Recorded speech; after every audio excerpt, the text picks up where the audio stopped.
soon to be recognized as the top podcast in sports entertainment. My dude almost did a spit take. Ladies and gentlemen, Apollo Crews. Yes. A Nigerian drum fight. What the hell was like, oh my gosh. That's what I said. That's what I said. I had to muster Get it your up. nerve up. I understand. Yeah, I understand. Mm-hmm. I was scared to do the accent. Yeah, it came to me earlier today. I was just like, no, you have to do it. I even set it as my alarm. I'm just like, you have to do it. Like, we have to do it. He is a goddamn fool.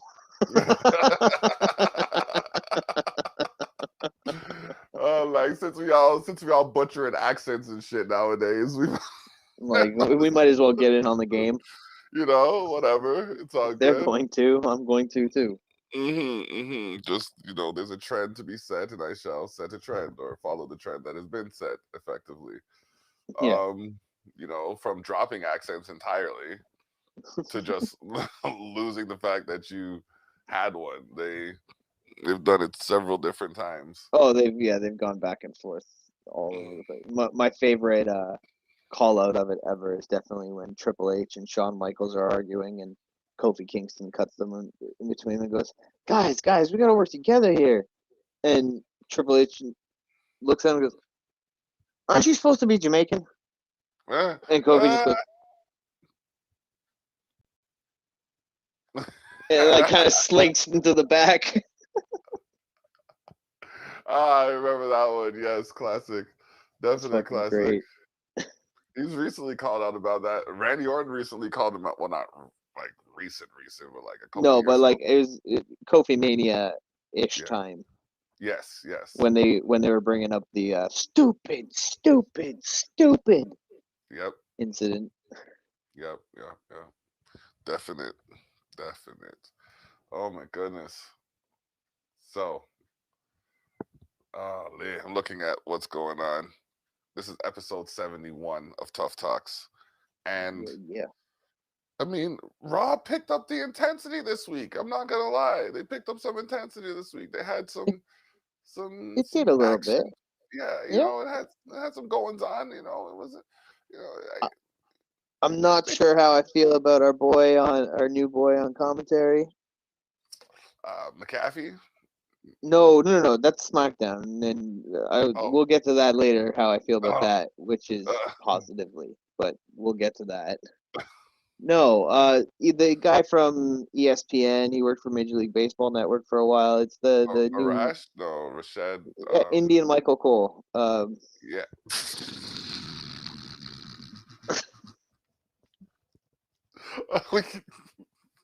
We're live. We can't even cut. I can't even cut. Why would you? Why would you? Oh man, like this isn't even theater, but it's like it because you never know what you're going to expect, and you just got to keep going. I mean, he kind of is. I'm not gonna lie. When you think about the way he's so technical with his announcements, he talks in a very similar cadence. Adnan Burke. Adnan Varg. Okay, so I was way off. I'm sorry. Adnan Verk. He's from Toronto. Like he's Canadian. Oh, well, they're just using his name. They're just they just pulling the culture card. It's all good. Sorry, what I said was offensive. He's Pakistani, so it's one whole country over. But Pakistani Michael Cole. Oh, okay. One country. They border each other. I mean, literally one country over. Oh fuck! I'm surprised they haven't canceled us yet, man. What are you talking about? Oh shit! Oh, let's talk about Charlotte's tits. Oh, the reduction or the something's going on. There were it could have been like she looks like she's lost weight overall. That's so that could be what it is. That's what I'm questioning. So I can't tell if she's just on a new diet or if she's had work done on her face. And either way, what I'll say is she looks fucking great. Like she's Hmm. looked amazing uh both the weeks of the comeback so far. Yeah. And I'm fucking happy to have her back. The hips I don't was really. just I didn't realize her hips were so slender though. She doesn't. she looks small. Like she looks very petite now. Like Yeah. in a like she looks almost like Stacy Keebler a little bit. Ah, Like that's. because she's rocking the leg thing too. Like she's coming Yep. out with the like I don't know what's going on, but that I am wondering what's happened. Like did if she got some sort of work done on her face and lost because she's definitely like smaller. She's smaller than Yes. she was before. Um, but like I don't know if that's what's done it, but her face looks different too. Like she looks different. Well, when you lose weight, you lose what that you start to lose in like your joints and your hands, your face, like Yeah, wherever for there's like sure, skeletal structure first. So for sure. And that's what I mean. Like you can uh what's it called? Like you can tell that there is a weight loss element to why she looks different. yes. I'm just trying to figure if that is the whole thing. Because like I said, it looked like she looked like fake Charlotte Flair. Like she looked like a different like fake Sting. Oh wow, yeah, yeah, Like yeah. She she's did look NW. different. Sorry, yeah, not fake Charlotte Flair. NWO Charlotte Flair. Like NWO's thing. Oh man. Well, I don't know. I remember. Was it Meltzer or she went at someone for asking that question? So I'm just trying not to be that someone. Yeah, Yeah. I think he said it like in a derogatory ass way though. He was Oh, kind of doing it shit. was a Meltzer's a dumb. fuckhead. Like Meltzer's fucked up. Yeah, it He was a dumb talks. shit. He talks wild about people all the time, and it's like, Mm-hmm, yo, shut the fuck up, dude. Like mm-hmm. he's fucked up. He's been around for a long time, so yada yada yada. Respect where due. Blah blah blah. But he's he seems over the last few years he seems to be more of a dumbass than anything. Because controversy sells. Yeah, but yeah, I guess so because he's definitely not. He doesn't really provide that many scoops anymore. Nah. Like I He's just rarely see information about him like breaking news anymore. whenever I see him, it's someone chewing him out for saying it's a woman chewing him out for saying some chauvinist For shit. So, like for the being a last two, shithead.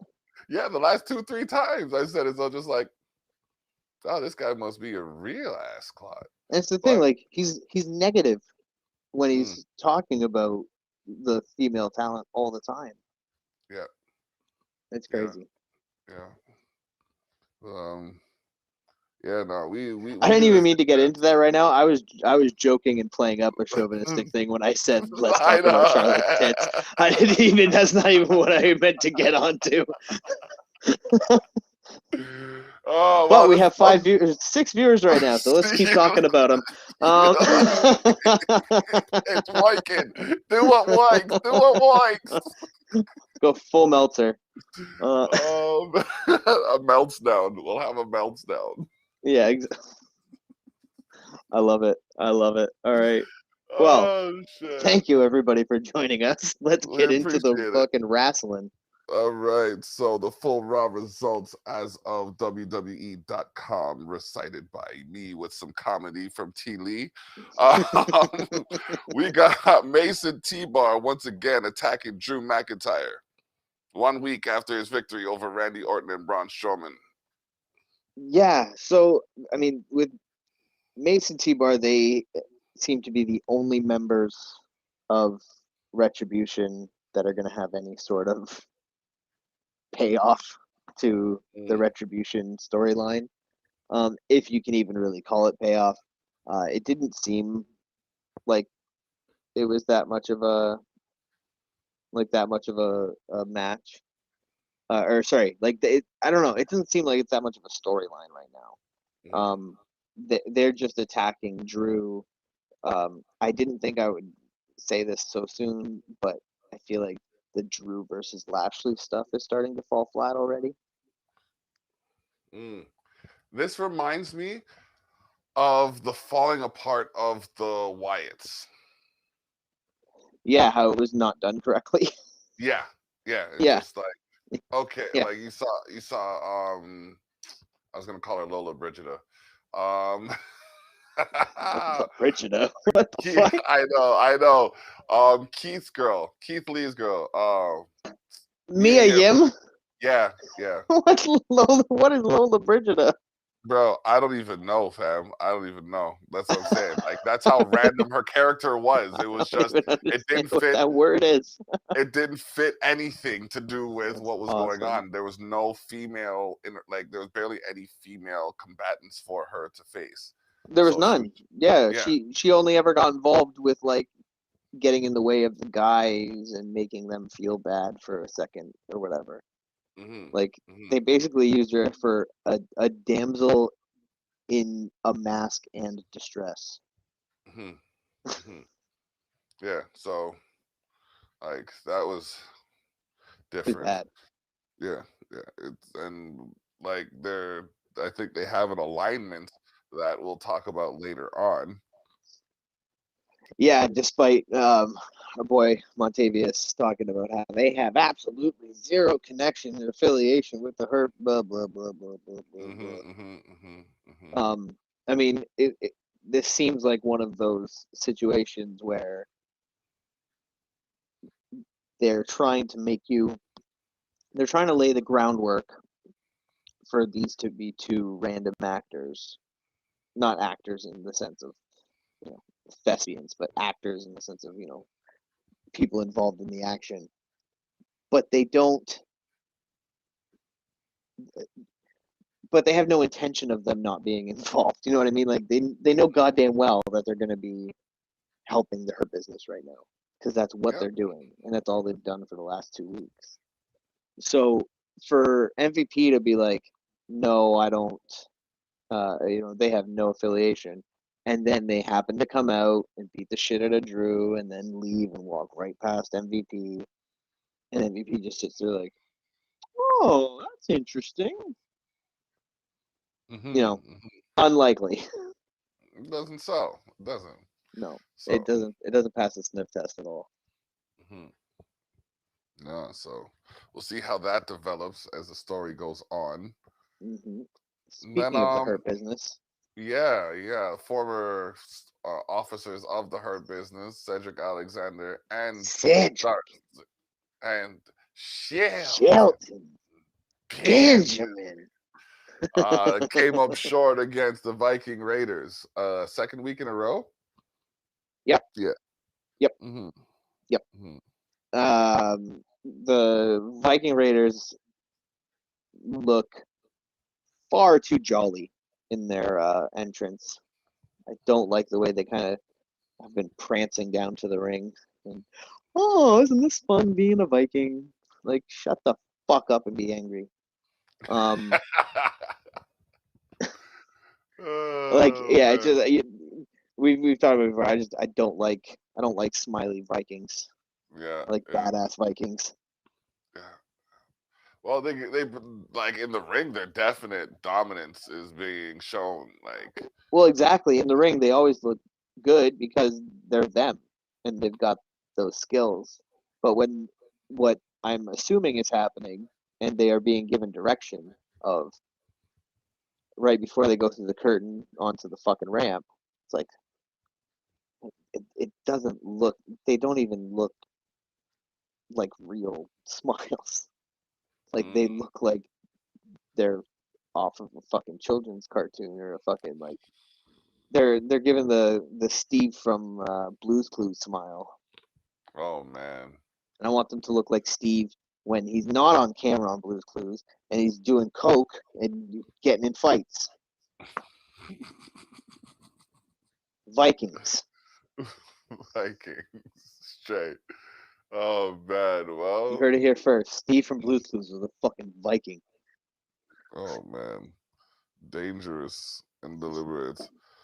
Oh man. Speaking of which, Charlotte Flair engaged in a war of wars with Raw Women's Champion Rhea Ripley and Asuka. Yeah, I feel like that's supposed to say War of Words. I feel like that too. I was gonna say that, but I'm like, let me read it the way it is because I Oh lost yeah, my. Yeah. Let me no, read that's it. the way to do it, because then we get to call him out on it. Yep. What's his name this time? It's probably the same dickhead as every week. Well, let's see. All the way to the bottom. It doesn't even show his name. Gee, wow. Oh, You didn't get no they really shine. did him like that? You got no shine, fam. Ooh, we get you. they did him dirty. They did you dirty, I bro. mean, he fucked up a pretty common phrase there, but Jesus Christ, that is doing a man dirty. Yeah, yeah, you got zero. Or Oh, or another sign of his idiocy, he where he didn't. forgot to sign his own name. Oh man, could you imagine him not crediting himself? Like they give you points, they give you like 600 points on the SATs just for writing your name on it. Wow. So there you go, buddy. There you go. Here's hoping your job didn't depend on that one, because Yeah. yeah. But yeah, Charlotte Flair had a war of wars with Rhea Ripley and Asuka. Um, a verbal war of wars. Yeah. Um, and the best part of it, to be fair, like Charlotte was killer in the whole thing. Charlotte's Mm, outfit, she was dripping in the sauce in her mm, entrance this week. That shimmery, like little skirt suit top thing she was wearing was mhm, crazy looking. Um, mhm, mhm. and she was like dressing down Asuka, and every time Asuka tried to talk, she would say, "Shut up, Asuka. Nobody wants to hear what you say. We can't even understand you." Blah blah blah blah blah blah blah blah blah. And Mm, she said she did that to her like 3 times, and then as she said "shut up" for like the 4th time, Asuka goes, "Charlotte, shut up, bitch."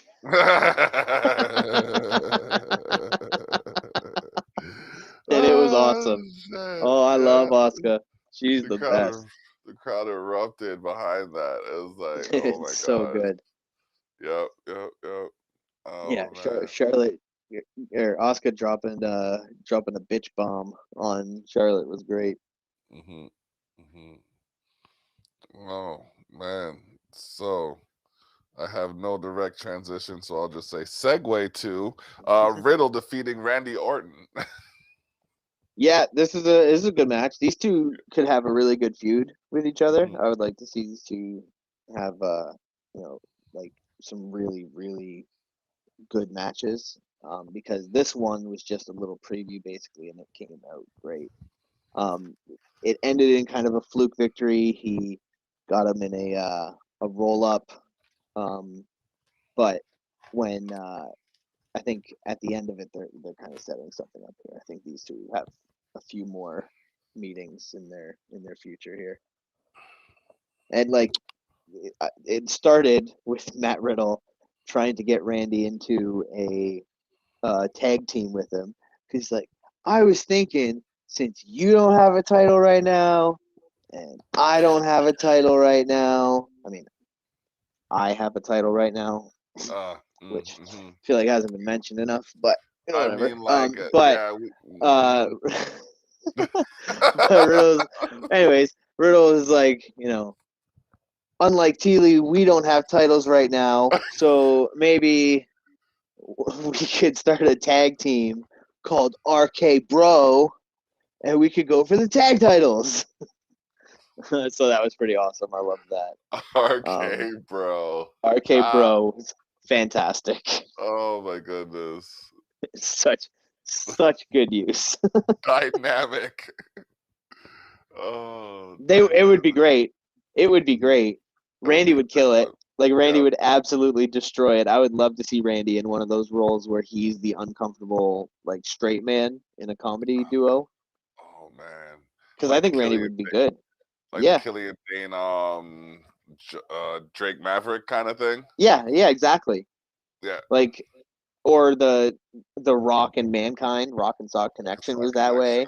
Yeah, yeah. Like I would love that. That would be Stone so Cold and fucking Dude funny. Love. Stone Cold and Dude Love.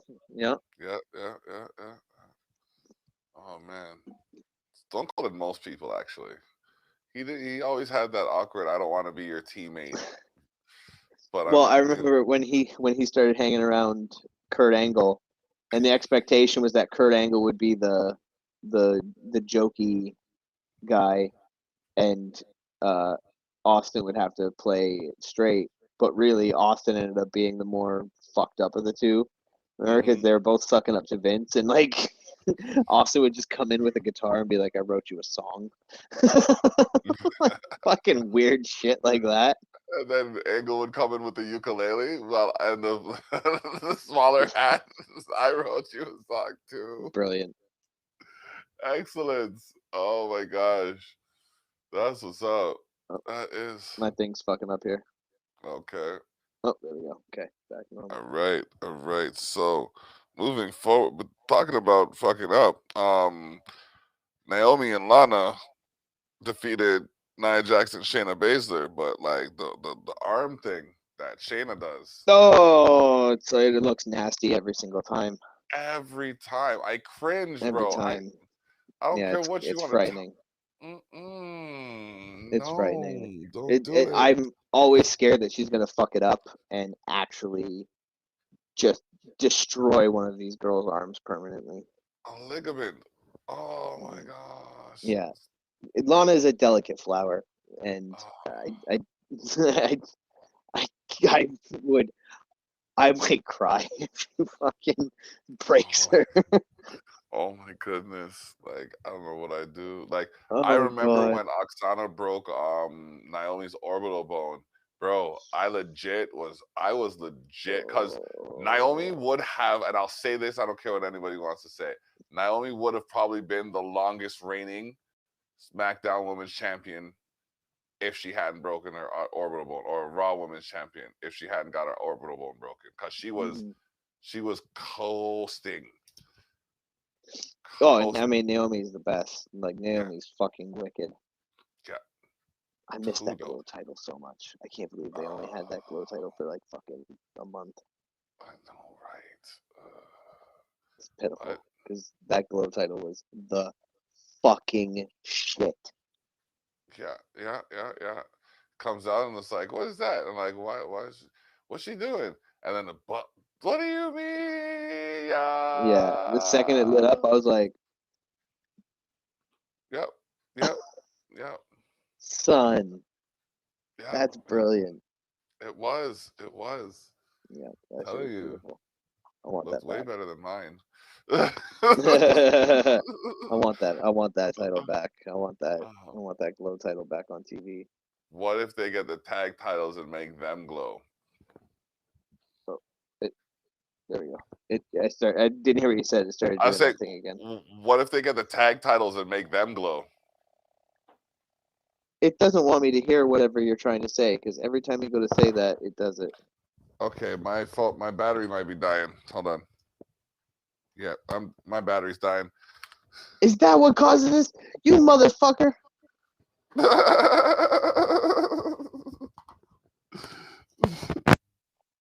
This whole damn time.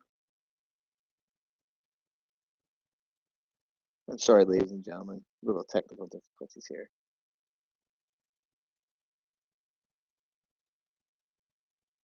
There we go. How's that? Yeah, I can hear you. All right. All right. So yeah, that must have been what it was. You son I of a gotta remember bitch. to change these after every podcast because, yeah, life happens still. That that makes so much sense of every time that's happened during this podcast. Yeah, because they usually do it on the Sunday. Son of a fucking bitch. Oh It's been my on your god. side this whole fucking time. Oh my gosh. I even suggested to Restream they look up the Turtle Beach headphones and the connection between the iPhone. I never even thought it could have been me. Damn. Because I couldn't, like, I can't hear it. When I hear it, I hear everything perfectly fine. So it's just like, all right, let's go with it. That's Mm-hmm. fucking hilarious. Mm-hmm. Mm-hmm. Mm-hmm. Well, Shayna Baszler and Nia Jax. Yeah, Yeah. they got distracted. Mandy Rose and Dana Brooke came out. Who, by the way, I don't know if it's just Mandy's entrance music or if that's supposed to be Mandy and Dana's, but still just says damn man only says Mandy. That entrance music's fire. Like really good shit.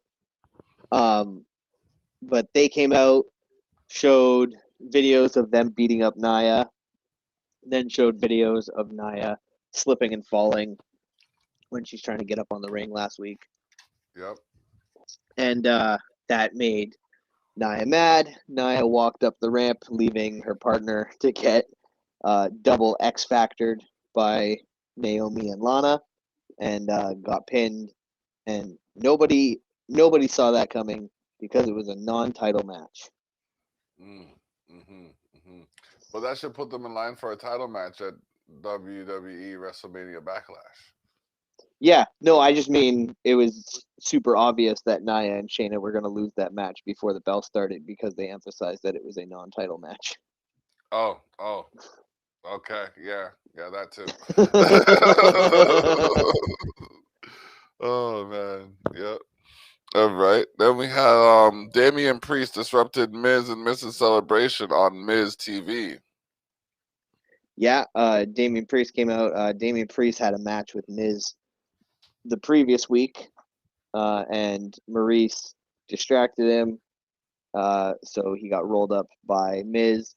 This week, Damian came out to kind of get his revenge and shit talk him in front of his wife for a bit. Did it pretty well. Also insulted the Miz's taste in champagne.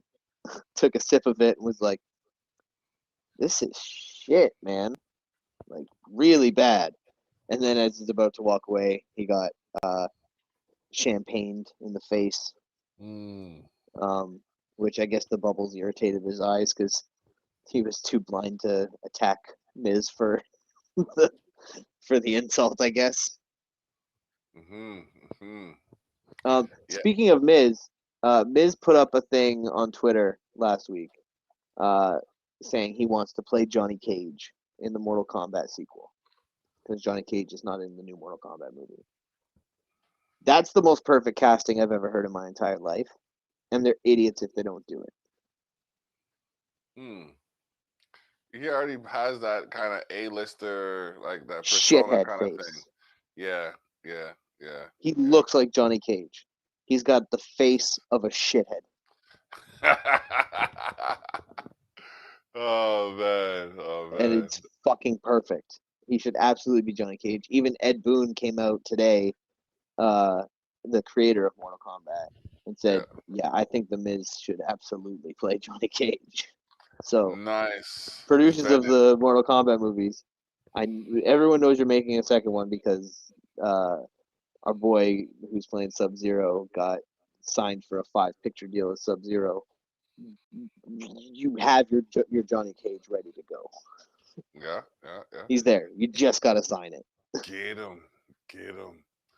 All right. We also have, oh man, I thought it was Seth Rollins for a second.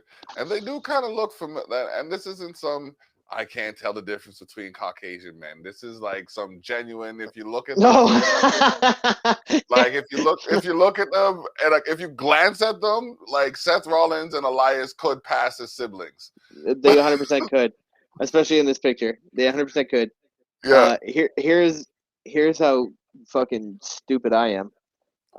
As you were saying that, like as you're building to saying that, because I obviously knew when you said one of them looks like, or that when you said that looks like Seth, I thought you were talking about Kofi and saying that with his tights, like I thought you were saying he looked like. I was like, what are you noticing how they look alike from behind, you weirdo?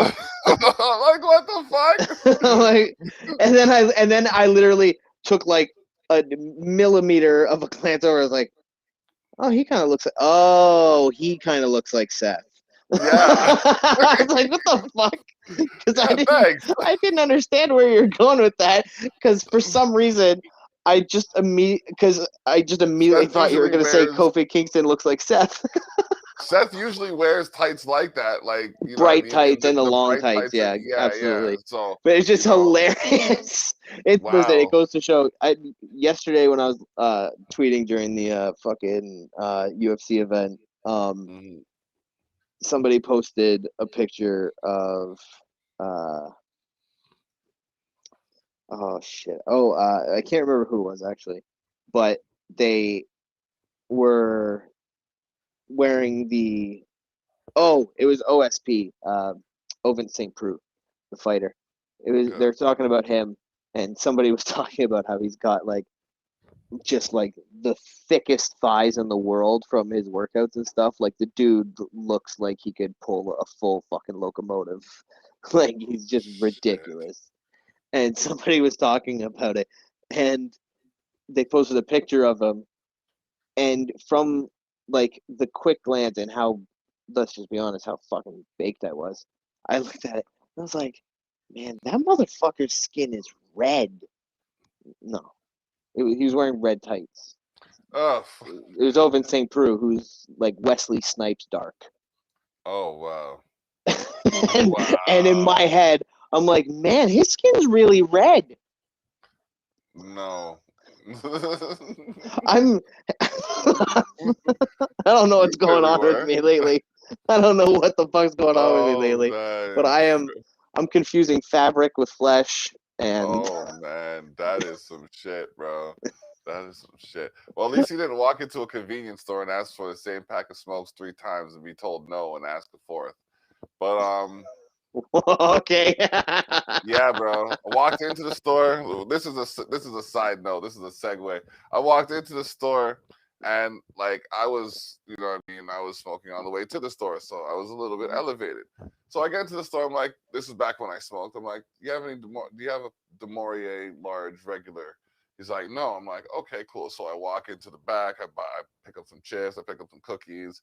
I'm like, yo, bro, do you have like a Don't worry, large regular. the Warrior large regular, and he's like, no. So I'm like, okay. So I pick up some pop, and I pick up like a magazine or some shit, and I pick up some deli meat because I'm gonna go home and make a sandwich or some junk. I'm like, so do you have any king size Demoria? He's like, brother, are you okay? like, I'm like, Do what are you you talking have a about? brain tumor, dog? Like, He's like, I told you I don't have any Demorier. And like, oh, I thought you didn't have Demorier, that specific Demorier. He's like, no, I said I have no Demorier. I'm like, oh, okay, cool. Dropped the like $60 worth of shit on the counter, feeling like Matt Riddle and shit, and just bought that in a high state and dipped out. oh, I was praying he was gonna say, anything else, man? Yeah, you got any Demorier large regulars? Oh man. Just hit him with Oh, that one more. one more time, just Yep. oh man, yeah. But moving back to Twisted Situations, I can't call her the Twisted Sister because that's Nikki Cross. Where did she go? Um, Yeah, anyways, good question. Alexa Bliss described how Lily helped her when she was a kid against mean little girl on against the mean little girl on Alexa's playground.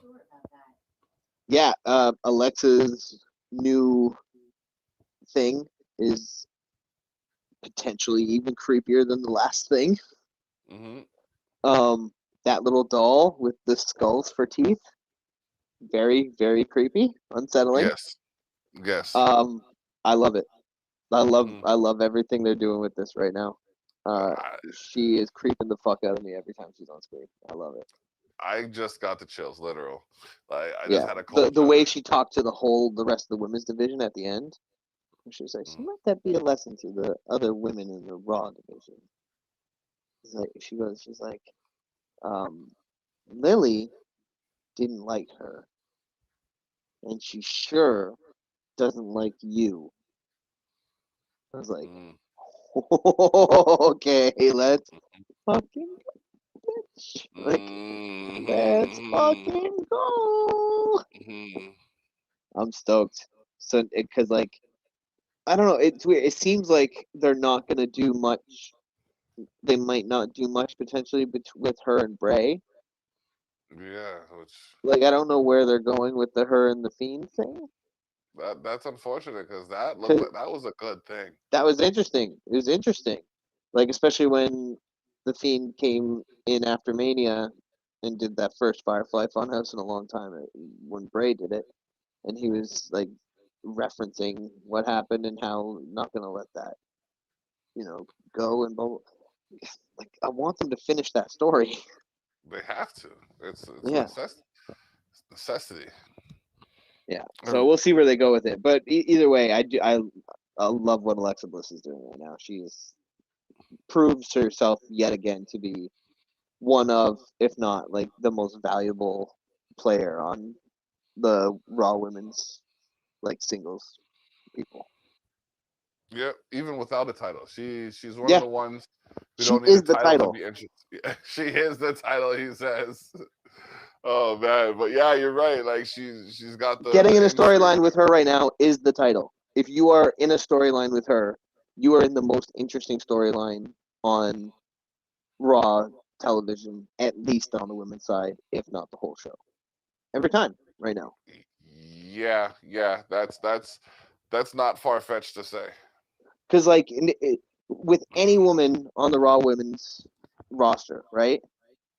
Name Hmm. someone you'd rather see them storyline wise right now with than Alexa Bliss. I mean, even Naomi with Alexa Bliss right now looks like a good thing. That would be amazing. Like like even Oscar with Alexa. Because think about it. Think about it with Naomi, what you just said. Yeah. Naomi, when she does her entrance, all the lights cut down anyways. Hmm. So while all the strobe lights and the black lights and shit are going, what if it all just shuts off right in the middle of that? And all you can see, the only things that are on is the black light, so you can't really see much.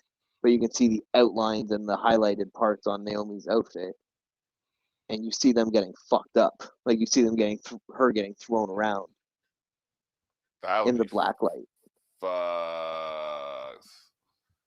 I don't know if Do I it. could co-sign on that, but like I could Do see it. that. I can see it. Like, do it. It'll be Yeah, awesome. And Naomi and but her will then put you'd on have to. gangster matches. Yeah, but then you'd have to flip the script too, and then like have a inverse where the lights went out, but then they came on, and all you could see when all that came on was the glow lights. Right. Because I'm not saying you book Naomi to get murdered week after week. I'm saying you do a storyline. So you do all of the variants of what you can do Yeah, with these two yeah, characters. Like you start these characters on a fucking path, a collision path, and you work it through to the logical conclusion, which is not something WWE likes to do often, no. but is something they should do more. Even an illogical, yeah, yeah, yeah. Like the conclusion needs to make sense. They have too many storylines that just kind of end without conclusion, They and just fizzle. yeah, and they bring them back in some ways later on down the road. Like I mean, even with the Kofi Randy thing, I forgot that they had a feud that didn't Yeah, really conclude. but like that's a thing where like that kind of thing is good when you intentionally leave something to to save it for later, and you create the weight and the want for it. WWE doesn't really do that. WWE forgets about storylines, and then some writer who gets hired, because the last 6 writers have been fired over the last 5 months, and that writer happened to be watching wrestling when that first storyline was going on and goes, "Oh, this is fucking perfect. I get to finish a storyline that I liked when I was a kid that these fucking assholes didn't do." Okay, all right. I can see that as a reasonable Yeah, like reasonable there's choice. there's reasons to postpone things and leave things for later. It's just that the WWE doesn't find good ones enough. Mm, mm.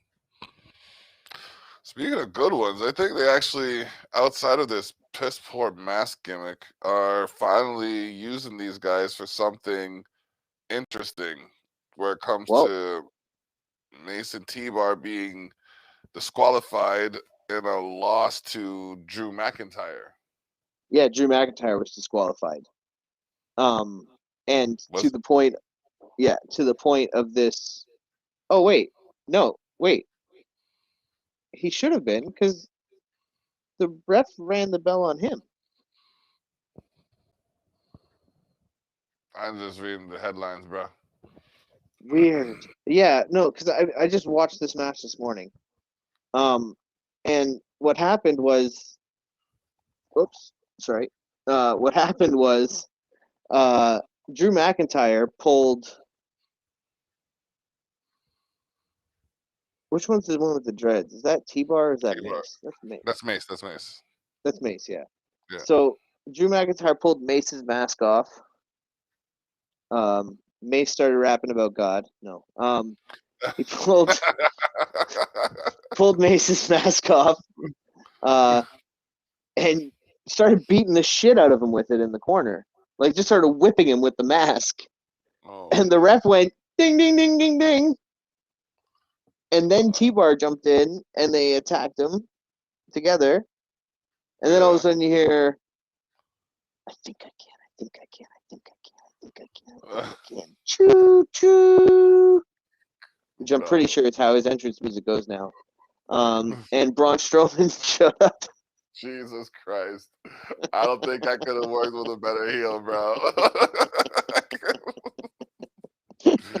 Oh, man. Do you know how angry I was at Shane for not ever thinking to go, I think I can, I think I can, in making fun of, if you're trying to make fun of Braun Strowman and call him stupid, how do you not bring up a fucking children's story that has a fucking train in it, you idiot? He wasn't thinking. Oh my God. Damn. But yeah. Oh man, and that saga speaking of Braun Strowman, Mason T-Bar defeated Drew McIntyre and Braun Strowman by disqualification. This guy looks like Seth Rollins. Oh, I was gonna say he actually kind of looks like Lars Sullivan in that picture, but a little bit. He's a little. yeah. And he does have a black eye and a headlock. Oh damn! He went there, ladies and gentlemen. These are tough talks with Thili and Dablock. We are syndicated. That was pretty good. Yeah, that was pretty good. Liquid Fire Radio. That was honestly that's up there with some of your best. Off the top, baby. Work. That was off the top, baby. Let's go. Oh shit! He does have a black guy in a headlock. I'm like, wow. I digress. Damian Priest defeated The Miz. Oh, sorry. I am sorry. What? The Mason T-Bar versus Drew and Braun. That is the one that Mason T-Bar won by disqualification. Okay. I thought that was before. That was the end of that one, was him ripping off Mace's mask. Yeah, I thought that happened during the handicap match, not during the tag team match that the handicap match turned into, because WWE still likes to do that week in and week out. If it's not a handicap match, it's 6-man tags. I'm surprised this one didn't turn into a 6-man after that part. I'm surprised Mustafa Ali didn't come out and join Drew and Braun. So wait, hold on. Did they identify them as Dijakovic and So that's what I was gonna ask. Yeah, the dude that used to. I remember as soon as Brock Lesnar put him through the table, I said, "Watch, he's gonna come up on Raw," and I couldn't figure out who he was until they came out with Retribution, and I'm like, "Yep, there he is. There's it's him. It's him." The thing that confused me was, I guess I'm stupid. I didn't realize that was. I didn't realize it was Dijakovic. I think I figured that out a couple months ago. And then I took the mask off, and I was like, "Wait!" and I rewound it, and I'm like, was that Dominic? Yeah, What the yeah, full 100. Dijakovic? It's Dijakovic? Like, that's crazy. Good for full him. 100. Good for him. Hope he gets to do something cool now. Yeah, because he Because was they're getting rid a of the masks. If they're getting rid of the masks, let's go. Like, let's go. yeah, Let's do something cool. Because Dominic Dijakovic is a fucking beast. but keep That them as a tag series of team. matches, yeah. Oh, yeah. Like, that series of matches he did with Keith Lee were Hmm. some of the most incredible big man matches I've seen in the last, 10, 15 years. Yeah, They're definitely. incredible. Yeah, So yeah, I'd love that Sami's getting some sort of shine now, especially with once again taking off those stupid fucking masks. yeah. Because he's gonna be good. I also hope they just give me his name back. Just let him be Dominic Dijakovic. It's Yeah, fine. yeah. It's better than T-Bar. I don't know. T-Bar without the mask. T-Bar sounds kind of it's workable. It's workable. It's not Mm, the greatest. It's not the greatest, nah, but without the mask, nah, get rid of it. it, it could be No more T-Bar. Name okay. him D-Bar. T-Bar. That's not too Dijakova far Bar. off. That's not too far off. Then Oh man. then then they can bring back the WWE ice cream bars again, except this time as Dijakova bars, I hate you. and it's just vanilla ice cream. Oh man. Wow. Wow. He keeps going. He keeps going. Oh man. I didn't even know they had ice cream. Yeah, then they just had New Day bars. Oh yeah. But and then way back, remember when CM Punk gave his demands to Vince McMahon? He said that he wants the WWE to bring back the WWE ice cream bars with his face on them. That Oh was one my of his god. demands for not taking the WWE World Title to another company. Oh man. Wow. That's ballsy. And I But think that's CM Punk. Dijakovic should make the same demand. Mm-hmm. Dijakova bars for all. Pony up. That's how he gets his face turned. Mm-hmm. Starts handing them out to the crowd. Yeah, post pandemic, he's handed out fucking ice creams to the whole crowd. Mm-mm. And Oh then if you want man. to turn him heel again, you tell the crowd that he's been licking them before he wraps them and throws them out to them. Hmm. I just Mm-hmm. wrote a year worth of Dijakova bar stories. Give me money, WWE. You heard the man. You heard the man. He about to give you something good for Damian Priest versus The Miz, where Priest is the victor or was the victor. Yeah, so I'm spoilers. This is going to be a very similar breakdown to what the next match's breakdown is going to be. Sure did. Okay. Sheamus beat down Humberto Carrillo before Sure their did. open challenge match. And Oh, then the okay. main event. The main event was Asuka defeating Charlotte Flair, who is looking like down to her abs though. Her abs are looking like hmm even more defined than before. And hmm that's not to say they weren't. No, she's a top tier athlete. Hmm. Um, yeah, I mean, the Oscar versus Charlotte Flair is a really good match, as you would expect. Um, Rhea Ripley came down to kind of interfere a bit and distracted Charlotte, and Oscar got the roll up. Not the first roll up of the night either. A bunch of roll ups happened.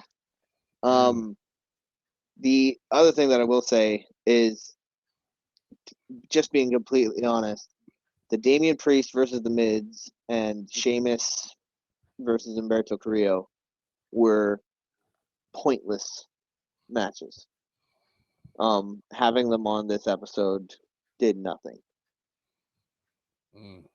Like, yeah, what they happened, and the highlight things there of them that are like just under 3 minutes are probably about as long as the matches were themselves.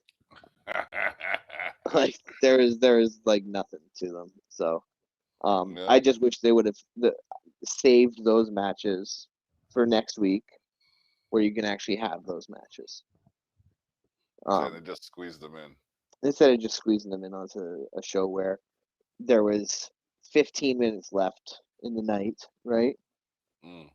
And they started a match between Damian Priest and The Miz, and we knew that Charlotte Flair and Oscar was going to be coming on. So you're like, well, this isn't going to be very long. Like, Mm-hmm. and then when that match ended, it was like, oh, that was even quicker than I thought. Charlotte and Oscar are going to have more time than I thought. Then Sheamus comes down and does the Humberto Carrillo thing. It's like, well, I know Charlotte and Oscar are coming on, so this isn't going to be very long, and it's not. So it really just, it doesn't, like I said, it doesn't do anything for much of anything for anybody. Sheamus looks like a gangster, but only sort of, because he beat down Humberto Carrillo, who hasn't had more than one win in a row ever. I was gonna Um, say, like, has he? like, so who knows, you know? We'll see how that goes and how that develops. But that is the wrap for Raw this Look at the past Raw. week.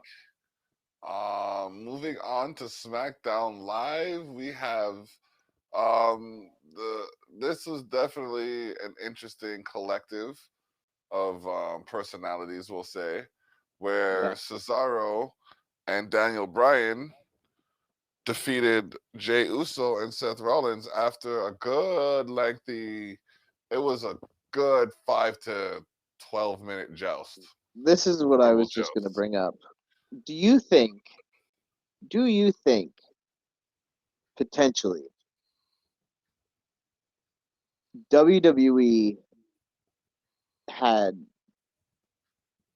something, we won't say specifically what, though we would all pretty much know what it is, because it would be the same thing that it has been that causes every problem over the last fucking year and a bit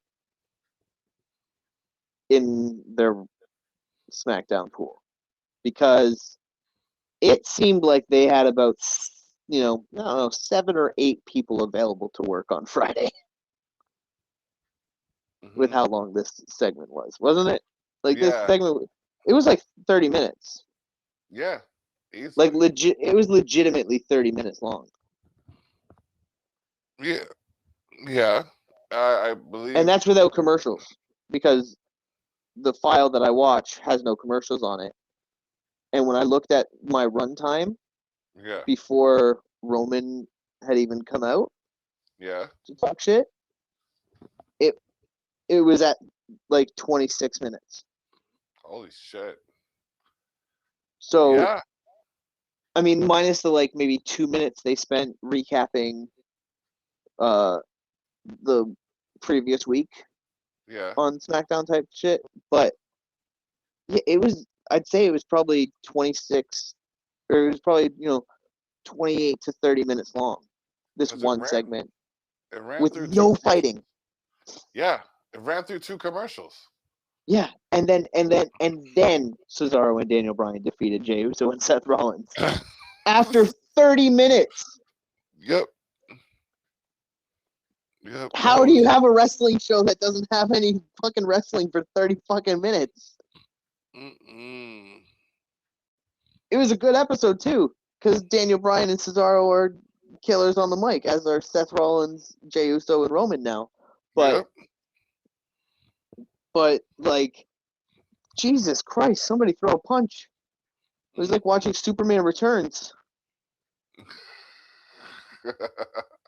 a Superman movie where Superman doesn't throw a single punch the whole movie, hour and a half long. Wow. Thanks And for this thanks was for the saving me that. SmackDown equivalent. Thanks for saving me that hour and a half. Oh, yeah, this is the one you would never ever have to watch. This is the one that the what's his name, the who's that guy who's super super super canceled right now. Uh, Oh no. the guy who did Unusual Suspects, Bryan Singer. Oh. He's super canceled. Um, Mm. but Mm. his Superman movie was that one. It was Okay. that from like 2000 and like I don't know 5 or 6. Mm. And it's Mm-mm. bad. It's real bad. Oh wow. Okay. Um, Duly noted.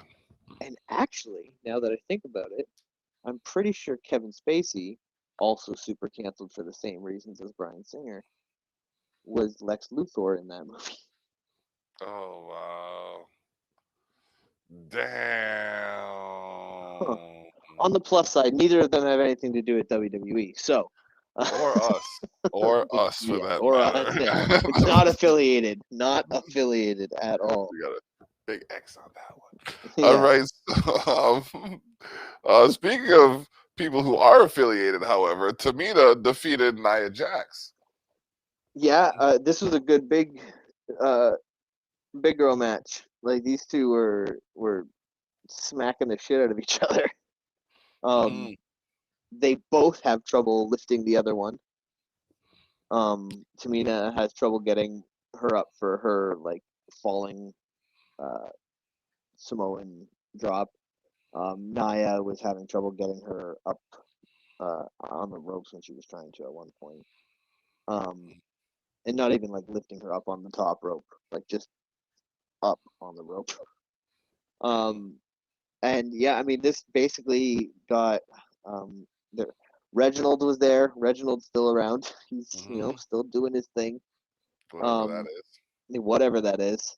Uh, this week, it was being saved by and causing Shayna to get hit, and then which I think caused the distraction, which allowed let me. I'm gonna guess here before I go down. Oh no, it was okay. I thought this was gonna be for sure a roll up victory, but no, super kick, uh, and got a pin. Big fucking win for Tamina. That's a Mhm, real good look for Tamina's uh, storyline moving forward.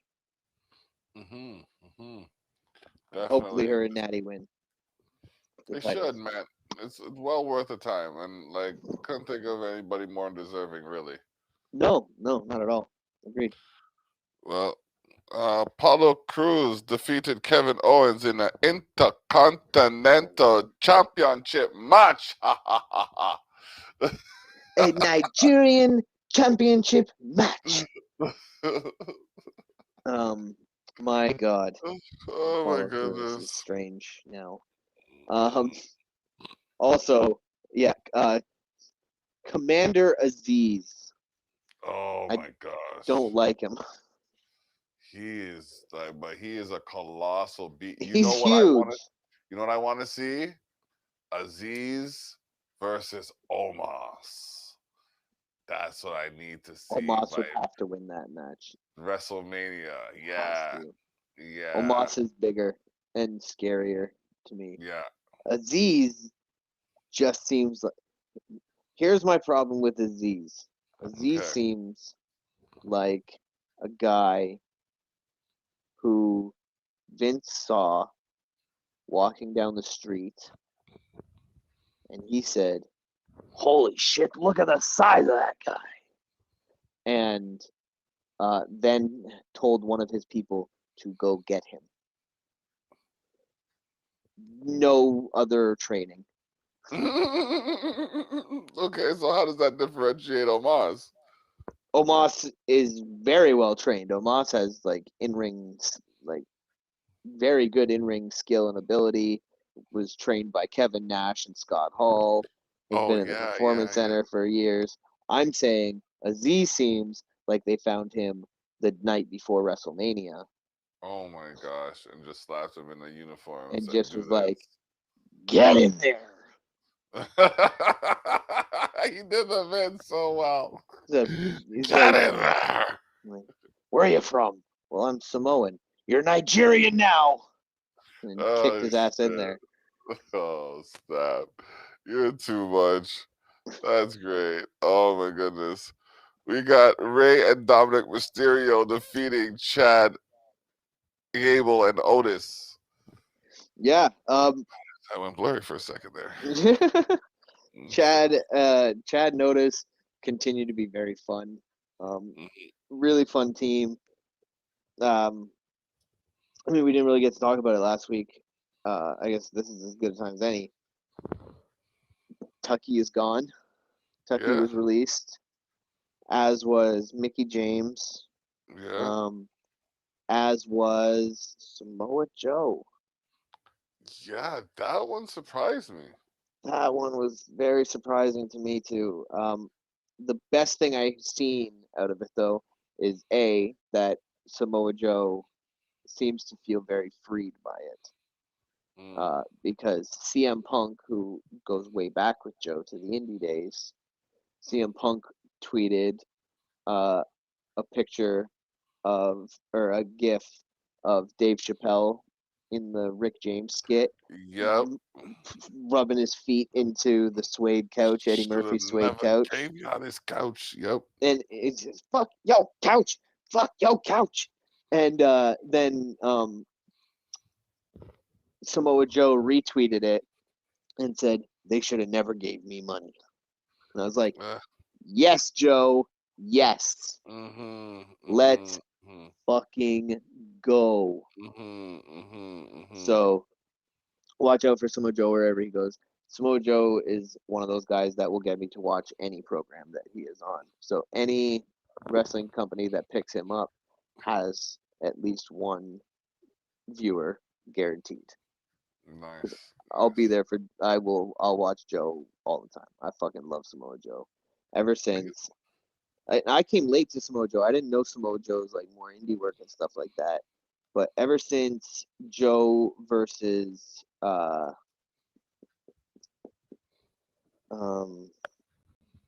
Shinsuke Nakamura. No, Finn Balor. Ever since Joe versus Finn Balor in NXT, and then leading into Joe versus Shinsuke and their trilogy of fights where they passed the title back and forth twice each. My God, like that dude is spectacular in the ring, and the fact that WWE hasn't had him in the ring at all in the last year plus, not good. Not a good And look. they were putting good use to him on commentary, but at the same time, not good enough use to him overall. No, because it they were doing to him the same thing they did to Taz. They Mm. saw a role that they thought was better placement for him in commentary, despite the fact that the motherfucker could still whoop some ass. Yeah, yeah. Taz got done dirty. Taz got done, but Taz seemed to be okay with it. Taz seemed to be on that thing of like, yeah, it's like my career wasn't gonna last that much longer anyway, so if might as well do this. Blah, blah, blah, blah. You still Whereas got some Joe, pain. yeah, Joe's got years. Like Joe's got Mm, years left that he could be wrestling and kicking ass. mm. Because Joe's a scary dude too. Joe's one of those guys who I would never, ever, ever say a single bad word about ever.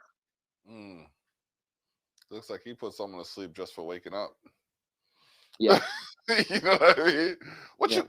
And if he does put you to sleep for the crime of just waking up, you deserved it. It's true. It's too true. That's your fault. You shouldn't have woke up. What are you waking up for? You can't wake up Yeah. around Joe. And if you did wake up, why'd you let him know? Stupid. You know what I mean? You just sit there, You eyes sit there with closed. your eyes closed, Yeah, just in case straight. Joe's in the room. I Mm-hmm. do that for like 20 minutes after I wake up every day, just to be sure he's not there. That would be a great commercial. That would be a Geico commercial. Nobody steal that. I'm gonna tweet Samoa Joe later. I'm gonna send him a DM. Oh man, that's great. You got to put someone to sleep for waking up. What? Yeah, man. Sell it to Geico. Sell it to Geico. Oh man, moving on to the final confrontation. Roman Reigns laid down a high stakes challenge to Daniel Bryan. Yeah. So Oh, so excuse there was a total of 5 things that happened on SmackDown because of how long that fucking intro thing was. And the outro thing wasn't that much shorter and had all the same people in it. So it was weird. Roman Reigns came out because Daniel was demanding that Cesaro get a title shot, which seems to be Daniel's thing. Daniel seems to do this thing where if he fails to win the title off somebody, he then tells that person, you should fight this guy for the title. You should give this guy a shot at your title. He deserves one. And it's like, I'm always very hesitant to believe you, He's an especially when you're advocate. wearing recycling gear. Oh man, recycling gear. Because whenever he's wearing recycling gear, he was a heel. You know what? When Captain Planet. when they were talking at the beginning, and he was I stepping thought he back. was. I thought he was gonna hit Cesaro. I thought he was gonna clap So did Cesaro I. with a kick. So did I. Yeah. Gosh. But he said, "Because I'm here to make sure that Cesaro gets exactly what he deserves." I was like, "He's gonna fucking hit Cesaro right in the fucking mush." Yeah, he's gonna This mush son of a him. bitch, Daniel Bryan. I started booing Daniel Bryan preemptively. He's gonna mush him. He's gonna mush him. But he didn't. It just fucking seemed like he was going to. Could have sworn he would have. Could have sworn. I thought he was going to. I thought we were getting Captain Planet back. You know, shit. But yeah, so he demanded that. Roman Reigns came down, and said that told Cesaro the answer is no. The answer will always be no, for you because you're not on my level. You're a loser. I thought Roman's. That's a thing from earlier in the night. I thought Roman's loser speech, when he said loser like 65 times in the fucking like few sentences he said. I thought that was great. And he's like, you're both losers. It's like, see this shirt, Daniel? It says stack 'em. What is it? Stack 'em. Mash 'em, stack 'em, pin 'em. Yeah, mash 'em, stack 'em, pin 'em. It's like, you see this drawing on here? You're the one on the bottom. That means you are the biggest loser. That was And he so goes, cool. and he's like, and you're not like Cesaro. See, Cesaro is like, what did he call it? He said Cesaro's like a loser at a casino. He just got bad luck. But no, he's like a loser at something. So he just got bad luck. But you're a stupid loser. Oh my gosh. He roasted him. It was fucking great. It was great. It might be the mic work. I was gonna say it might be the best promo Roman's ever cut, and I'm fairly certain he was just going off the top of the dome for that whole thing because he killed it. Like it was great. But then he laid down the challenge at the end of the night, and he said that you're getting another. He's like, I'm not. The answer will always be no for Cesaro. He's like, I don't like you, Daniel. I have never liked you. I will never like you. And I don't want to see your fucking face around here anymore. He's like, so if you lose, when you lose, I don't ever want to see you on my show again. So we're getting a lose. We're getting a if Daniel loses, he leaves SmackDown. So we may be getting Daniel Bryan on Raw, and by maybe, I mean I think we're getting Daniel Bryan on Raw. Oh wow! Oh wow! I gotta see this because like Mr. Yes he hasn't made the test in the last couple of tries, but he definitely stands the test of time. So we'll see how he's gonna lose on Friday. Yeah. I will be shocked. Rest in peace, Shakchi. I will be shocked if the Universal title changes hands from Roman Reigns to Daniel Bryan on regular TV. Well, share the shock.ca because they Oh, haven't had also that shock, yes. Yeah, they haven't changed titles on. Remember, we were talking about this on Raw a couple months back, and they hadn't changed titles in a minute, And they did it. they did. So, They did it, this might which be. means it's another few years for it to happen again. Yep. True. I mean, you didn't get that by luck. You kept it by luck, but you didn't get it by luck.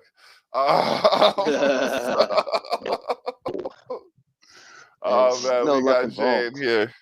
Oh, hey, what up? As we're writing down. Yeah, what's up? What's going on? Just winding down. Yeah, and I know I really had to ask a question. Did you watch the UFC match? We're just gonna get to that now. That's exactly what I was just pulling up when my camera went like this for a second there. I was typing in the. Who do you think was at home clapping and laughing? I mean, Anderson Silva was definitely feeling like the gods of irony were smiling down because Same I level. explained it to Block here before we started the show, but I just want to go over the demented, beautiful poetry of what happened last night. Actually, let me find one quick date here so I can speak to this correctly. Okay. While he's looking for that date, let you know that Exposed to the North presents Tough Talks with Thili and Dablock. Check out the website, sharetheshock.ca. That looks real small on there. You know what I mean? It needs to look bigger. But check us out. We are upwards of almost at 11,000 views on the website. So yeah, there's eyes on a lot of things. We got some things happening. The issue 8 of Culture Shock magazine is on there as well. And for those of you who have been following what we've been doing with the Culture Shock magazine, we have now put all of the previous issues online. So you can get all the way back to issue 1 online if you go to sharetheshock.ca/archives-2. So check it out. Yes. So in 2013, Anderson Silva was the middleweight champion of the world. The untouchable middleweight. The untouchable middleweight champion. Like, he could not be fucked with by any man or deity. This man was unfuckwithable, the definition of it. Yep.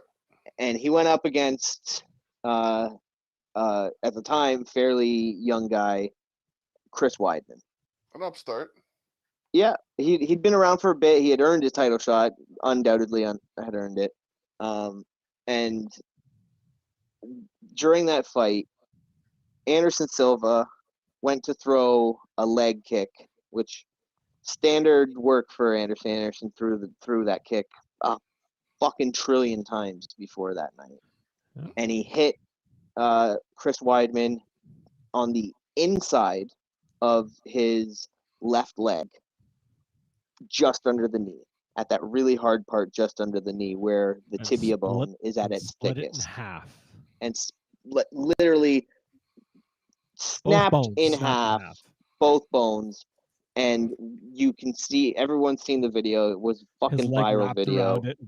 Leg wrapped around it, and then he brings it back to stand, and it folds in half underneath him, and he's just on the ground. It's one of the worst things anyone's ever seen. Second. One of the worst sports injuries. Yeah. Second. It's yeah. It's horrific. So last night, Chris Weidman, making his return after, years and years of injuries and, false starts of comebacks where he'd throwing his millionth kick. Yep, getting injured, to the left leg. Yeah, throwing an injured kick. This time to a young man, not a young man anymore, really, but to a man named Uriah Hall. Now, little backstory on Uriah Hall here. Uriah Hall's fight that he had just before this fight last year was against a young man named Anderson Silva, who it was his retirement fight, and he fought Anderson choice. Silva, not by choice. He wanted to go on, but it should have been by choice. That should be the last we see of the Spider. I love Anderson Silva, but it's over.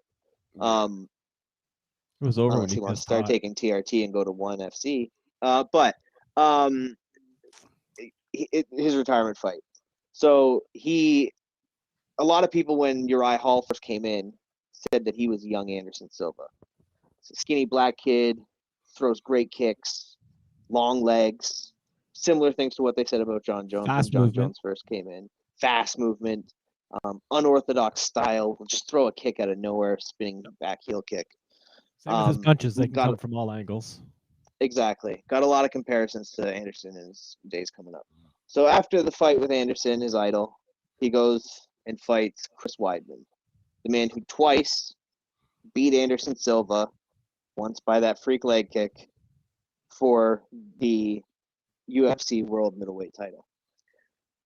Chris Weidman steps into the octagon. Uriah Hall steps into the octagon. They touch gloves. They kind of dance around each other for a couple seconds, kind of getting your, feeling out process, getting ready. At 14 seconds, you can see Chris Weidman wind up, and he throws the first strike of the fight. It is a leg kick with his right leg to the outside this time instead of the inside of the left leg instead of the right leg of Uriah Hall. And in that one kick, it wraps around Uriah Hall's leg. Chris, from the replay, when you watch the slow motion replay, it's incredible. Chris doesn't know anything's gone wrong because his leg wraps around him, and he's just like straight face. Nothing's wrong. Nothing's wrong. Nothing's wrong. And then it hits the ground, and before any pressure's even been able to be put on it, you see his face change drastically. Yep. His face goes to a sudden look of shock, and his fucking leg does the exact same goddamn thing that Anderson Silva's did on his fucking 8 years ago now, and it's the most disgustingly, incredibly poetic thing I've ever seen in my life. The fact that he's done. happened. He's done. If he comes back and fight, he's gonna be like Silva. Yeah, he's gonna be like Silva. He's gonna come back. He's gonna do shit.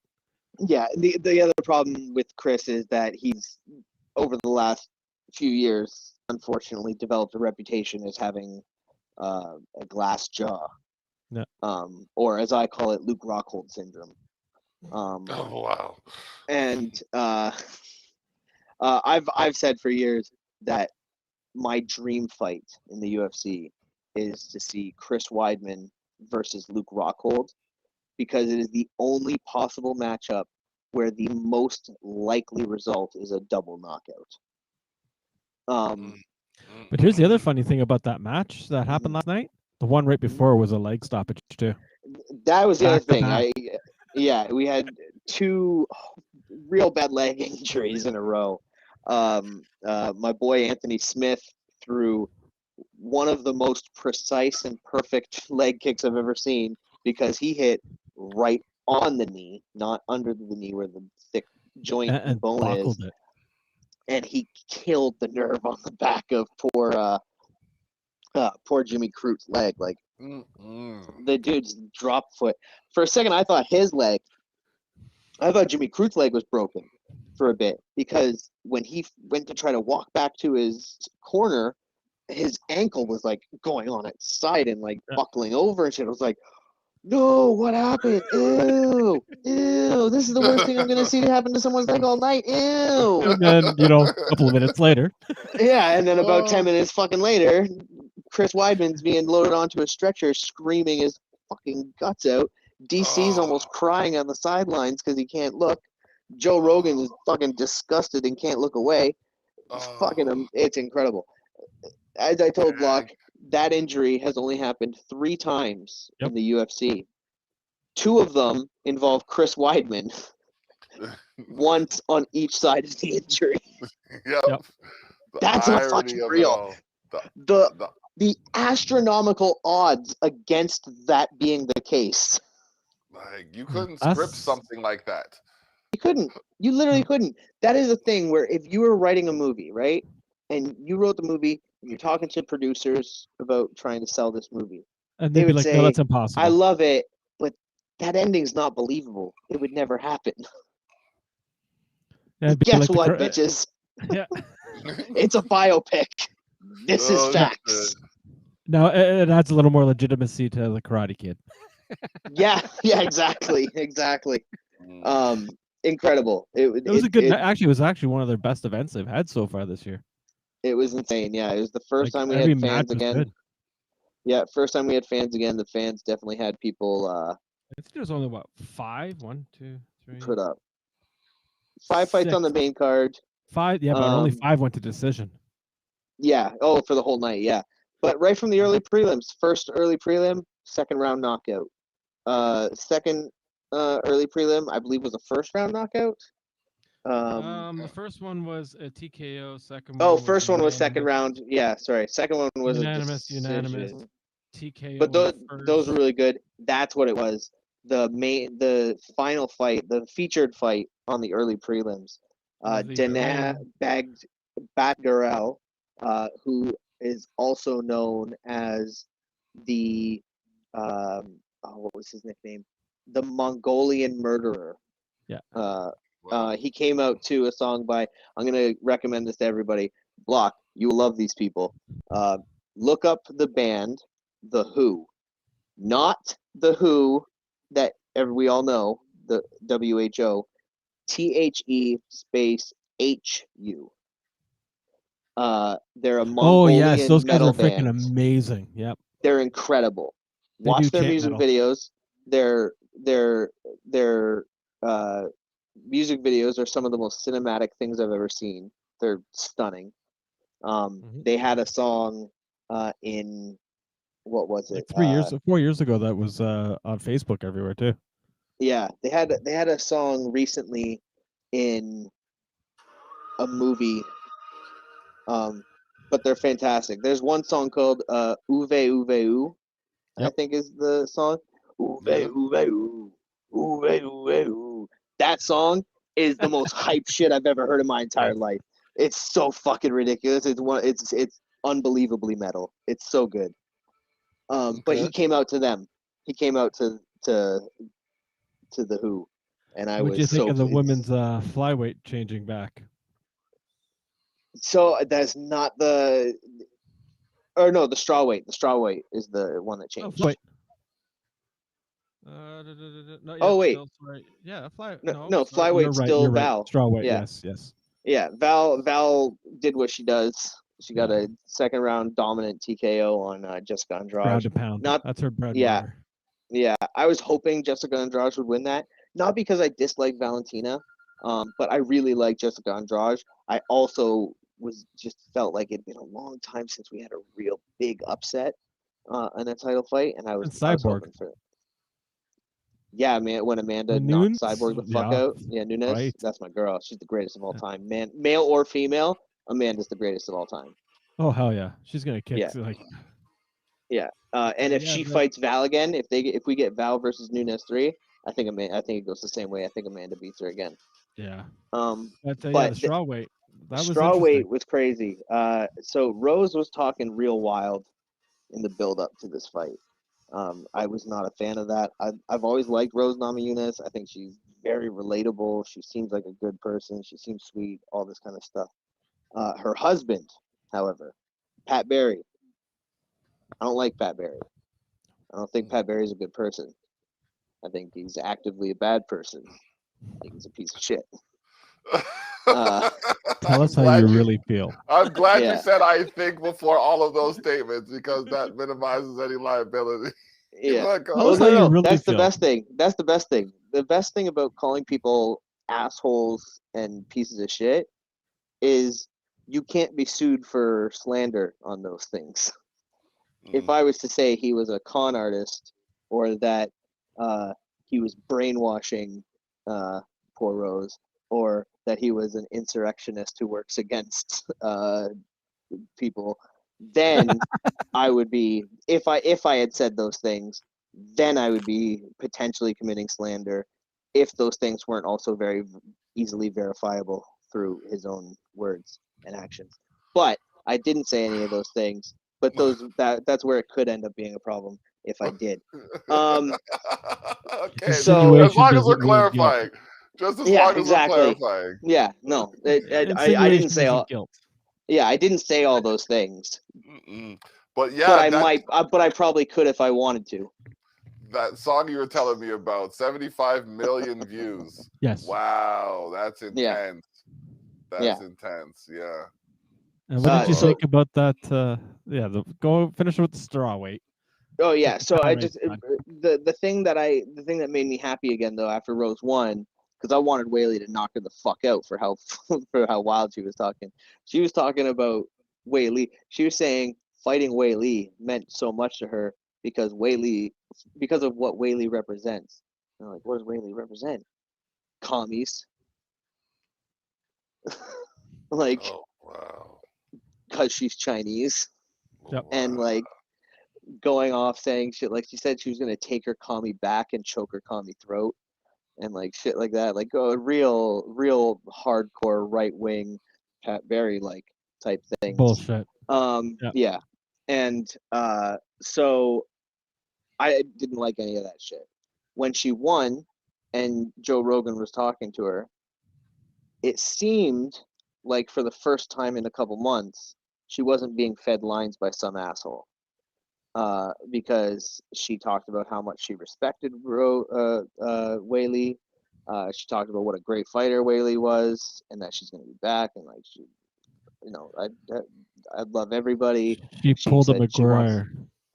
Yeah, well, she also said she's going to be using money and and awareness that she has so that she can build MMA training, like MMA schools around the world, and wants to bring people together and all that stuff. And I was like, that is very, very much not the stuff you're getting fed through social I think she media was stuff. doing it just for like promoting money.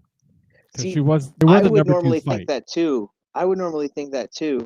But she is so rarely been like that before. Yeah, and then she got criticized for it too because she would never talk her fights up. Yeah. Well, so and I think this was to talk it up.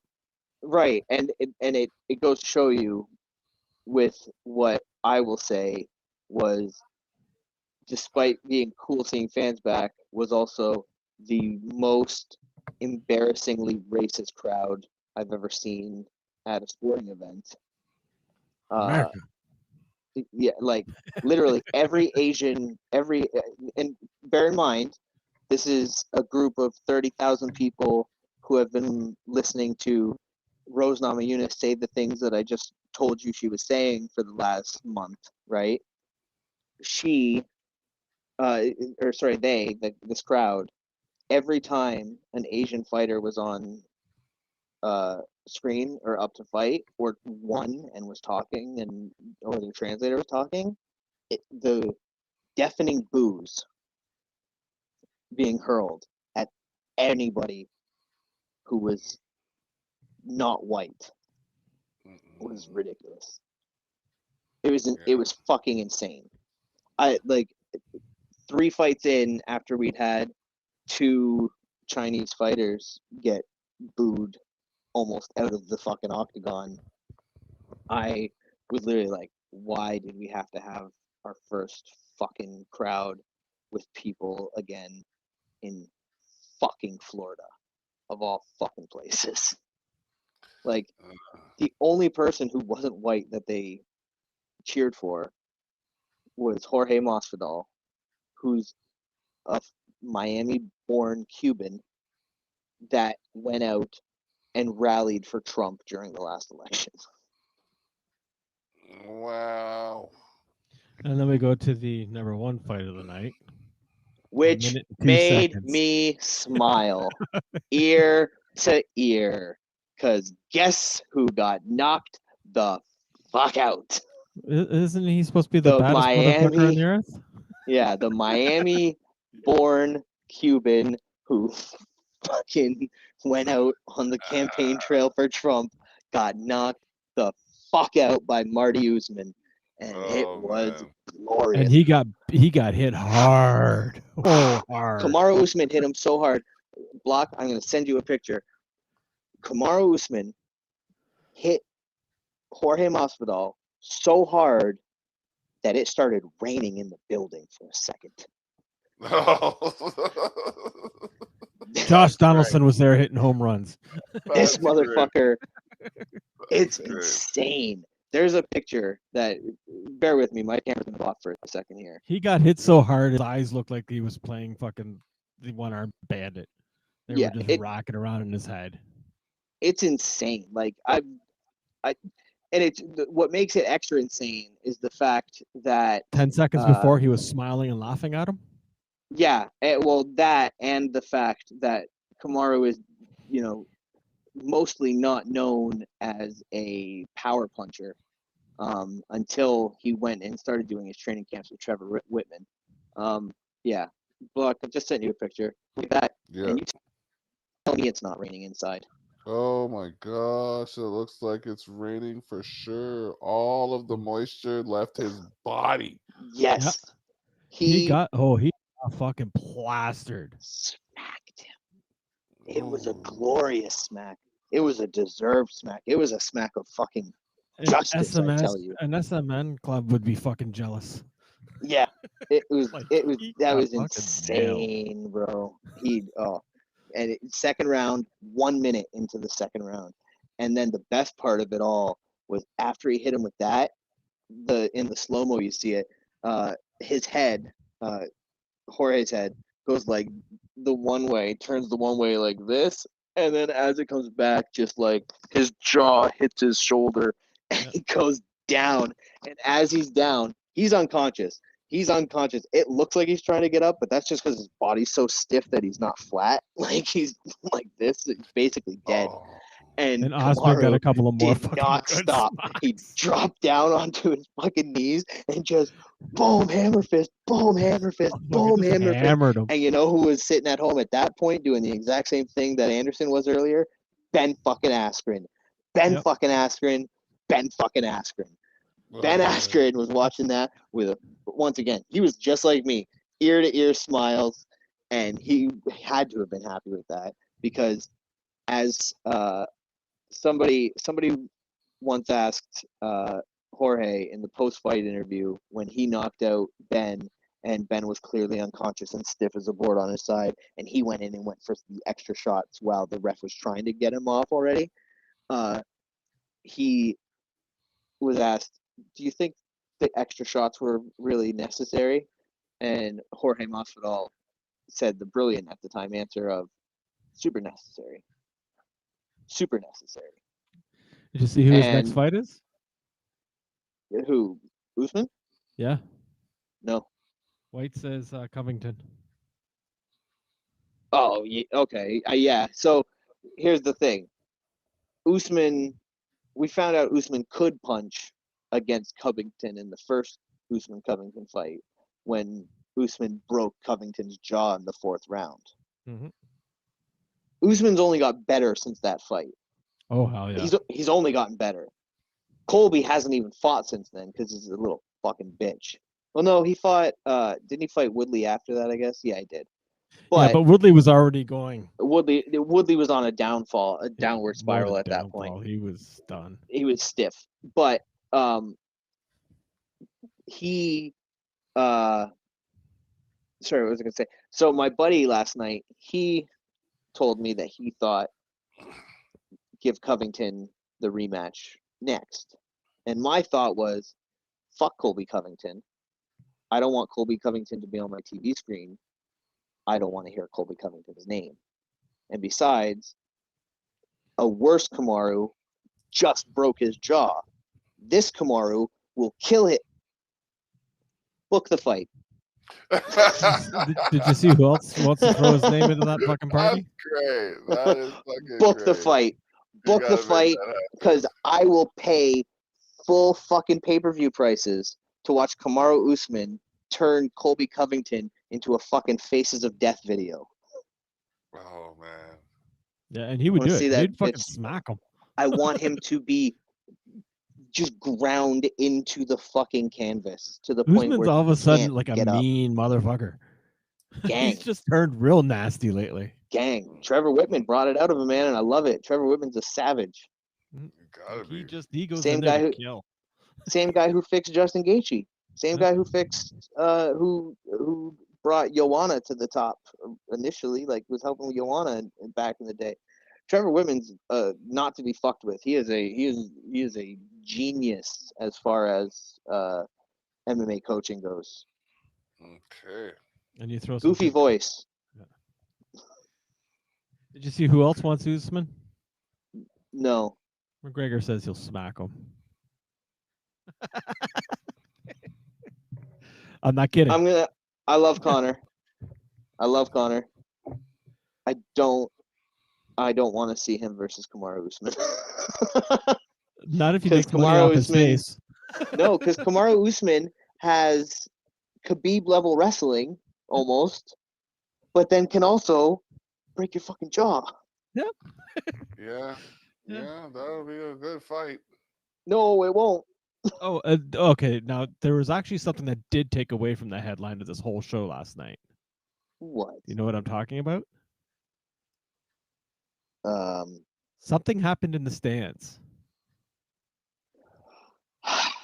Jake Paul was there. I do know what you're talking about. Jake Paul was there. The crowd several times. The only good thing the crowd ever fucking did in that crowd's entire fucking life was the fact that 3 separate occasions, very loudly on the broadcast, you could hear, fuck Jake Paul. Fuck Jake Paul. Fuck Jake Paul in the fucking audience. And it was like the whole crowd saying it. That was pretty funny. And it was also the first time he was Well in the done. same room with somebody. He was in the first time he was in the same room with Comrie after calling him out, saying he'd smack him in a boxing match. They went face to face. With who? Comrie, ex-heavyweight. Oh yeah. They went face to face. Yeah. So, Cormier. Yes, Cormier. Okay. Yes. Yeah. DC. Yeah, that made me really happy. At one point, Daniel Cormier brought up on air, on mic, that Jake Paul was there, and Joe Rogan was like, "Is he even here?" He goes, "Yeah, he's right there." And Joe Rogan's like, "Oh," and DC goes, "Don't let me over there. Don't let him come over here, because Nope. I will slap him in the fucking face, and I fucking mean it." And then all of a sudden they were face And I to believe face. him. They were face Yeah, to face. yeah. There's And a then video. on his way, when they were leaving, or when Cormier was leaving, I guess fucking Jake Paul was talking shit, and Cormier fucking went right over. He would die. You would Easily. fucking yes. Jake Paul would die. Daniel Cormier knocked out Stipe Miocic almost twice. Oh yeah. The only other person to knock out Stipe Miocic is fucking Francis Ngannou. Yeah. There's a man that kind of went downhill after his loss. Yeah, but he's back in a huge way now. I mean, he's the fucking heavyweight champion for a reason, right? Like, let's go. And that's the other thing to say is, I mean, in the UFC right now, Africa stand up. There's 3 of them now. 3 champs, right? Heavyweight, yeah, heavyweight, middleweight, and welterweight. All three. And there's, also Jamaica. Yeah. We got two Nigerians, and where's Ngannou from? Ngannou, Somalia. I'll tell you in a second. Okay, Google. Where's Francis Ngannou from? There you go. Cameroon. Well, right now the top 5 is Usman is now number 1. Yep. Jones, he can go off of there for all I care. Jones don't count Jones in my is a book. goof. The Nigerian king there. Mm-hmm. Ngannou is 4th, and then Strep is 5. Oh, Stipe Yeah, Miocic. Yeah. So I mean, even for the pound for pound. that is pound for pound. No, that's what I mean. That's what I'm saying. For the pound for pound, Africa has like 3 of the top 5. That's crazy. Yeah. That has never happened before in the UFC. With African-born champions. Like No, they've it's had always been Canada, black U.S., champions. or Brazil. Yeah, but like, goddamn, man, like the some big stars coming out right now. Ooh, Hall's number 9 in the middleweights. Nice. But yeah, that was UFC 261. That was a fucking insane event. Up next we have got UFC Fight Night, Reyes versus Prochazka. That's kind of Dominic Reyes coming in trying to get his winning ways back. He's lost his last 2, debatably. His last one he lost by knockout to Polish Power, Jan Blachowicz. But the fight before that, it is widely regarded that he beat John Jones and should have been the Jones should have lost at champion. least 2 matches. Yeah. That went him to and Thiago. decision and shouldn't have. Yeah, him and Thiago. But yeah, so we got that coming up May 1st. That's this Saturday. The next one, Got we a have fight the night return. Right? Yeah, we've got Fight Night with the return of of Corey Sandhagen, great fighter.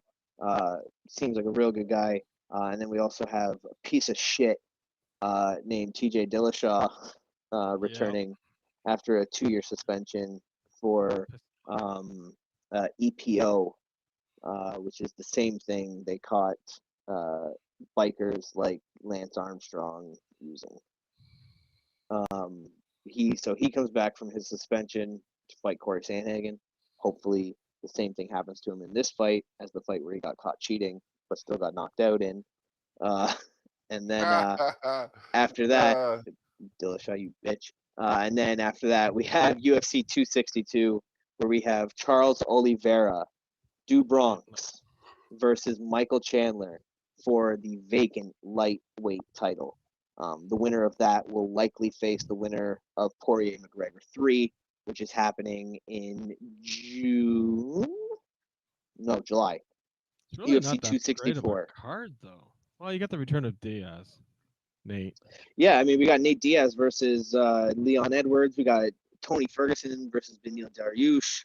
Caitlin Chukagian versus Viviane Araújo. Shane Burgos versus Edson Barboza. For me, that's a stacked card. I'll come out to see Edson Barboza fight every single time.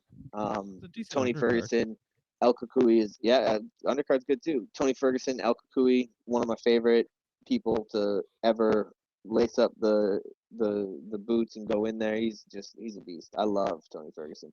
He's a complete psychopath, and he can hit you with a Darce choke from literally anywhere. Yes, yeah, he can. From literally anywhere. He could be fucking turned around facing the opposite direction of you, and you could be on the walkout ramp on your way out there. You might get hit with a Darce.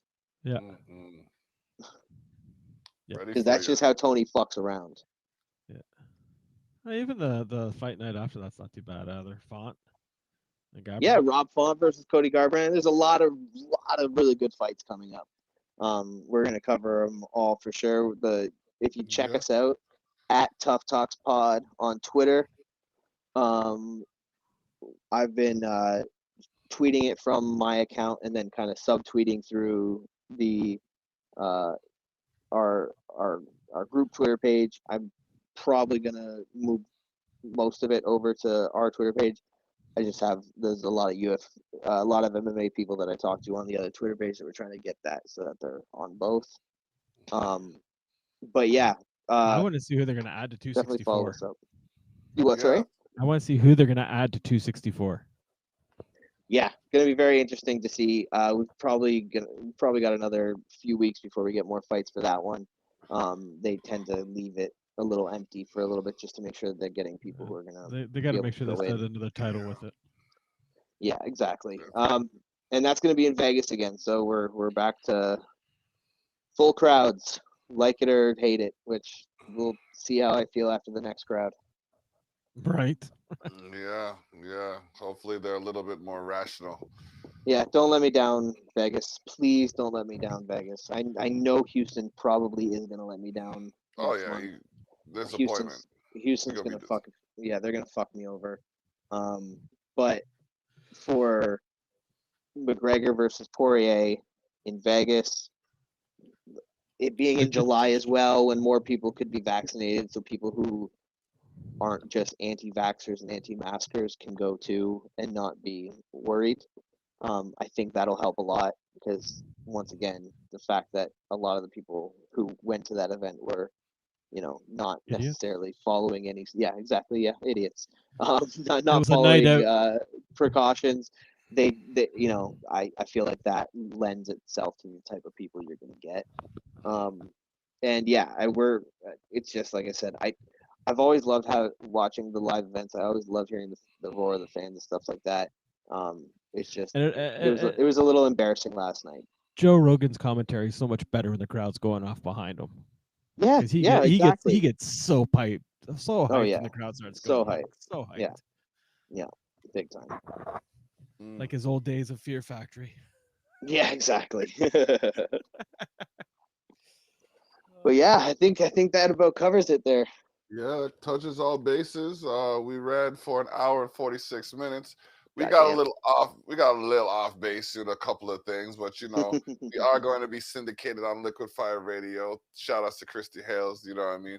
Shout outs to the wife for keeping touch on what's going on. We got what's the next pay-per-view? WrestleMania Backlash coming up in the next couple of weeks. We're gonna have to do our predictions so I can reclaim my title. Hey, I might do some predictions. I might. Yeah, just stretching for that. I gotta stretch it out. I gotta stretch the victory arm out. There we go. What? Right before they throw it out of the ground? I guess when I put the thing in portrait mode, all y'all forgot that this is still here. Oh. Okay. Remember, he said if he ever loses it, he said it's going over the bridge. Yeah. I'm not even looking at him. I'm looking at the title. I haven't been looking at him the whole time. I've been looking at the title. Make your picks wisely if you want if you want this thing to stay afloat. Oh man. Oh God.